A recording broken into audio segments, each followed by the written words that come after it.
Et bonjour à toutes et à tous. Aujourd'hui, on se retrouve pour un nouvel épisode pour voir comment les peuples germains ont conquis l'Empire romain. Donc, qu'est-ce qu'on peut voir dès le départ? C'est les Huns. Les Huns, gros facteur de ces départs. Donc, les Huns, qui sont-ils? C'est des Turco-Mongols. Bon. C'est comme ça qu'ils se définissaient en tout cas. Alors, on connaît leur existence depuis longtemps en fait, depuis le deuxième siècle à peu près, mais on ne sait pas vraiment où est-ce qu'ils sont. Alors par contre, on sait qu'au quatrième siècle, ils sont à l'est de l'Allemagne. Au cinquième siècle, on va les retrouver avec des conquêtes dans la Hongrie, au Balkan. En Hongrie d'ailleurs avec la mort d'Attila, hein, on va pas oublier. Attila qui est mort au cinquième siècle, hein. C'est pour ça qu'on retrouve ça aussi au cinquième siècle. Et au sixième siècle, on va plutôt les retrouver dans le Caucase. Alors un peuple comme ça, ils ont forcément laissé quelques traces, et eux c'est plutôt des traces linguistiques, donc dans le hongrois, dans l'estonien et dans le finnois, même si par certains c'est un peu controversé. Mais alors ces peuples, que font-ils? Qu'est-ce qu'ils vont faire? En fait, ils vont pas faire grand-chose en eux-mêmes, et c'est pas eux qui vont attaquer les Romains. On va le voir tout à l'heure, ils ont même plutôt aidé les Romains à certaines périodes. Mais qui va détruire les Romains? Alors déjà, on peut commencer par citer les Ostrogoths et les Visigoths. Donc en 270 après Jésus-Christ, la Dacie qui est abandonnée par les Romains, en gros c'est la Roumanie, hein, très clairement, Dacia. Hein. Je ne sais pas si ça vient de là, mais il y a de grandes chances que ça vienne de là, hein, on va pas se le cacher. Donc au 5e siècle, et donc voilà, en 270, ils attaquent la Dacie et vont ensuite foutre de la merde dans les Balkans, vont aller en Italie et en Espagne. Et au 5e siècle, l'Italie et Ostrogoth, et au 5e siècle, l'Ibérie et Visigoth. Voilà. Donc pendant ce temps-là, hein, il y a quand même pas mal de temps qui se sont passés dans ce que je viens de vous dire. Alors les Francs déjà, ils sont déjà en conflit dès 250. Bon, il y a des périodes de trêve, des compromis, plein de trucs. Mais en 310, donc 60 ans plus tard, ils s'entendent au-delà, au-delà du Rhin et ils n'arrêtent pas de s'étendre, hein. On connaît ensuite l'Empire franc, qui est très connu hein, pour l'histoire de France. Enfin, je pense que j'ai pas besoin de trop m'étaler là-dessus. Donc ensuite, qu'est-ce qu'il y a comme autres Germains? Parce que les Visigoths et les Ostrogoths, certains les associent pas vraiment à des Germains. Germanie étant assez flou, parce que c'est à l'est du Rhin, au nord du Danube, mais bon, les Visigoths, les Ostrogoths, c'est plutôt presque des Scandinaves. Alors bon, des Germains, Scandinaves, on va les mettre ici pour l'instant. Alors les autres Germains, à part les Francs, c'est deux peuples qui se sont un peu alliés, si l'on veut. C'est les Vandales et les Alains. Qu'est-ce qu'ils ont fait, ces deux-là? Sacrés petits Vandales et Alains. Ils se sont mis ensemble. Alors, en 406, ils passent le Rhin et en 409, ils passent les Pyrénées. On sait juste ça de leur passage. On sait par contre qu'ils ont laissé même une expression dans la langue française, hein. Vandaliser, ça vient de là. Ils n'arrêtaient pas de piller en fait les terres romaines et ont laissé leur nom gravé dans la langue.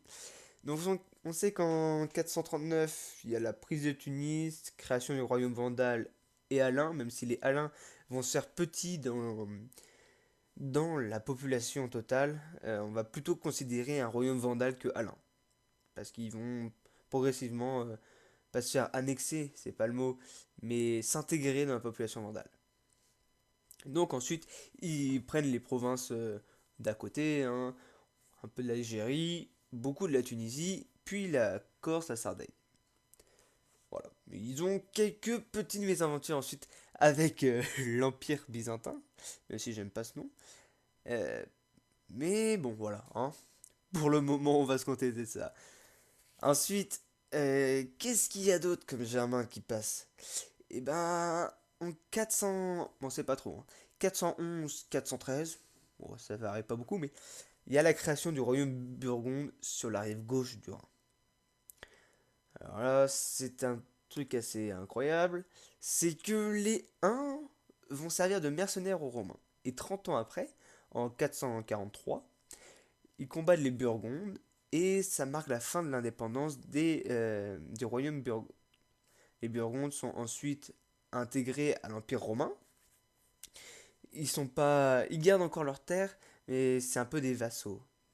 Enfin, ouais, c'est des vassaux. Ils vont donner de l'argent, ils vont être mobilisés en cas de guerre. Voilà.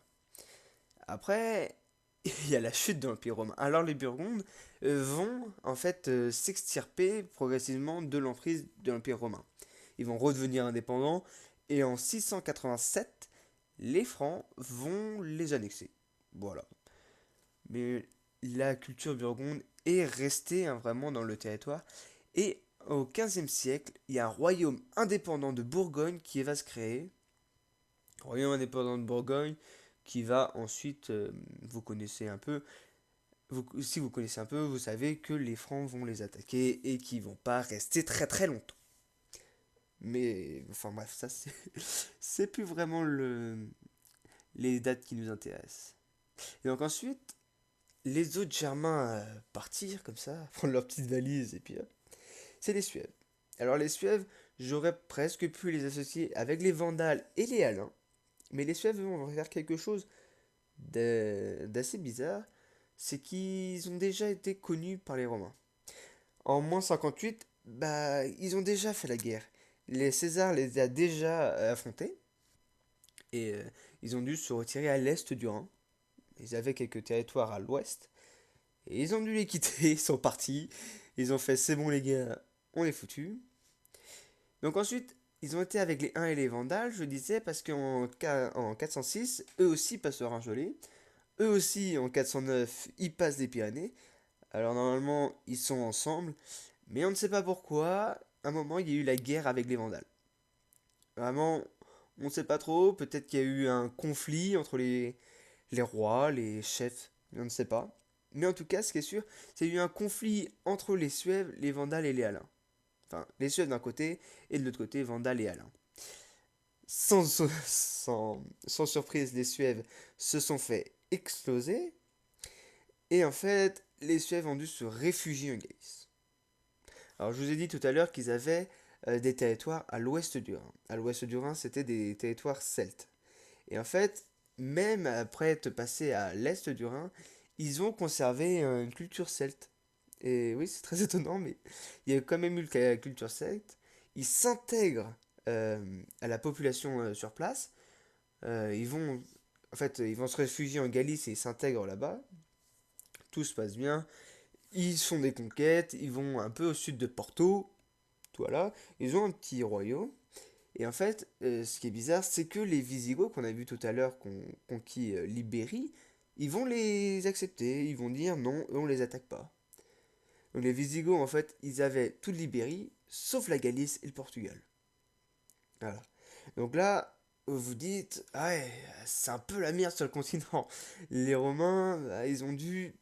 Enfin, l'Empire romain occidental a dû rapatrier ses troupes pour protéger Rome. On a vu qu'ils avaient pas assez, mais c'est ce qu'ils ont fait. Alors, quelles étaient les conséquences? Du coup, la désertification de plein de territoires comme ça. Alors, bon, la Dacie, je vous ai dit tout à l'heure qu'elle a été abandonnée par les Romains, ils s'en foutaient, hein. Mais la Dacie a quand même gardé beaucoup de, de culture romaine, hein. Si on dit aujourd'hui les Roms, c'est parce que c'était des Romains. Et en, je crois, un demi-siècle d'occupation, ils ont vraiment gardé beaucoup plus de traces des Romains que nous, en fait. Et c'est assez étonnant, même si, bon, on peut négliger ça, puisqu'ils ont passé beaucoup de périodes après. Bon, je m'égare. Je disais donc, les Romains ont rapatrié leurs troupes proches de Rome pour pour sécuriser un peu l'empereur, hein. L'empereur qui se faisait souvent buter ou remplacer à cette époque, ce qui est sûrement aussi précipité, hein. Donc, qu'est-ce qui se passe? C'est que l'Angleterre, très puissante, très forte, est démilitarisée en fait. Tous les militaires, tous les soldats, tous les légionnaires, tous les braves romains sans exception, pour reprendre les mots de Total War, et ils reviennent sur le continent. Alors qu'est-ce qui se passe? C'est que pendant la même période, il y a les Huns que je vous ai dit qui sont à l'est de l'Allemagne, au IVe siècle. En plus, il y a le froid. Je vous ai dit que le Rhin était gelé. C'est vraiment une période très très dure pour les peuples germains. Alors qu'est-ce qui va se passer? C'est que les Saxons, ils vont flairer l'affaire et ils vont partir vers l'Angleterre et vont en fait arriver à la fin du IVe siècle. Ils créent les royaumes d'Essex, de Wessex et de Sussex. Alors les Saxons, vous savez bien que dans anglo-saxon, il y a saxon, ce qui est vraiment une part importante aujourd'hui de cultures qui viennent de là. Mais il y a les anglos, donc c'est en fait le peuple des Angles, les Angles qui étaient, on le voit sur la carte là, au Danemark. Bon, les premiers arrivent entre 410 et 430. Ils créent les royaumes de Northumbrie, en Est-Anglie et en Mercie. C'est des royaumes pas trop dégueulasses, ils sont pas mal. Vraiment, le partage de l'Angleterre se fait entre les Saxons et les Angles, qui sont entourés, bien sûr, par les Pictes, donc les... Aujourd'hui, on les appelle les Écossais, et les Gallois. Et ensuite, il y a les Jutes. Les Jutes, c'est un petit peuple qui vient de s'installer au 5e siècle, donc ils sont bien après tout le monde, et viennent s'installer dans le Kent. Pendant ce temps-là, il y a les Frisons qui sont toujours menacés, hein.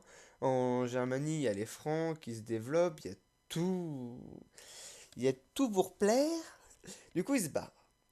Ils se barrent, ils vont en Angleterre aussi. Mais l'Angleterre, comme on l'a vu, tout est un peu déjà pris. Ou alors, faut aller chez les Pictes, qui sont encore pas mal, et chez les Gallois, qui sont difficiles d'accès, et voilà, c'est compliqué. Du coup, ce qu'ils font, c'est qu'ils vont en Angleterre.